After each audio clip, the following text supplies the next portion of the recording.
Income tax recovery के खिलाफ कांग्रेस को बड़ी राहत मिली है। सुप्रीम कोर्ट में कांग्रेस की उस याचिका पर सुनवाई हुई जो उसने इनकम टैक्स डिपार्टमेंट के नोटिस के खिलाफ दायर की थी।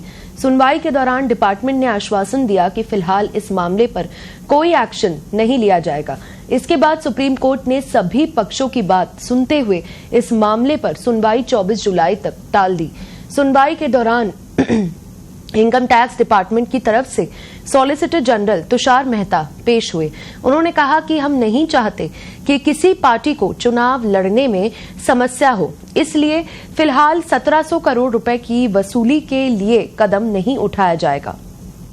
सॉलिसिटर जनरल ने जस्टिस बीवी नागरत्ना की पीठ से गुजारिश की कि नोटिस के खिलाफ मामले पर सुनवाई को चुनाव के बाद के लिए टाला जा सकता है। कांग्रेस 135 करोड़ रुपए की वसूली के खिलाफ अदालत पहुंची थी।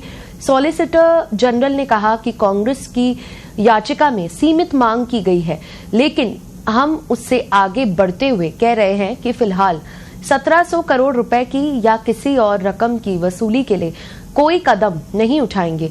इस पर कांग्रेस की तरफ से पेश हुए वरिष्ठ वकील अभिषेक मनु सिंघवी ने कहा कि मैं निशब्द हो जाता हूं और ऐसा बहुत कम बार होता है।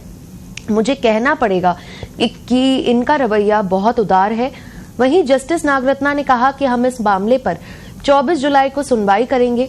इनकम टैक्स डिपार्टमेंट के बयान के मद्देनजर सुनवाई को टाला जा रहा है। अदालत ने कहा कि इस याचिका के विरोध में अपनी दलीलें रखने के लिए बाद में उन्हें पूरा अवसर मिलेगा।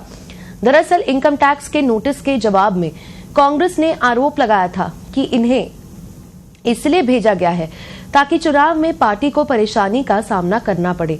राहुल गांधी ने रविवार को दिल्ली के रामलीला मैदान में हुई रैली के दौरान भी कहा कि चुनाव से ठीक पहले हमारे अकाउंट्स को फ्रीज कर दिया गया है। यहां पर इनकम टैक्स के जरिए भेजे गए नोटिस का मुद्दा भी उठा। राहुल ने आरोप लगाया कि सरकार सीबीआई, ईडी और इनकम टैक्स डिपार्टमेंट के जरिए चुनाव फिक्स करने की कोशिश कर रही है।